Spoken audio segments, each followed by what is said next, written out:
Sa iba pang balita, Manila Mayor Joseph Estrada may maagang pamasko sa halos 4,000 pulis sa Manila Police District. Alamin natin kung ano ito sa ulat ng aming kasamang si Ria Fernandez, live via Phone Patch. Kirby, magiging masaya ang Pasko ng ilang mga miyembro ng Manila Police District o MPD. Nitong umaga, tumanggap ng aginaldo ang halos 4,000 miyembro ng MPD mula kay Manila Mayor Joseph Estrada.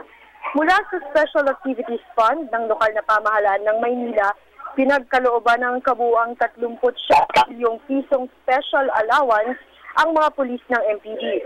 Tanging ang mga nagpamalas ng katapatan at kagalingan sa tungkulin lamang ang biniyayaan ng karagdagang 2,500 piso at magpapatuloy ang insentibo sa loob ng 4 na buwan. Bukod dito, naambunan din ng pamasko ang mga non-uniformed police ng MPD. Binigyan sila ng orange card para sa libreng hospitalisasyon sa 6 na district hospital ng lungsod. 10 bagong motorsiklo rin ang binasbasan kanina. Dagdag ito sa naunang 10 mobile patrol at 5 Segway scooter na ibinigay ni Estrada noon sa pagnanais na pataasin palalo ang police visibility ng MPD. Sa parehong okasyon, nanguna si Estrada sa inaugurasyon ng bagong District Tactical Operations Center ng MPD. Sa kanyang speech, hinimok ni Estrada ang kapulisan na ipagpatuloy ang tapat na paglilingkod.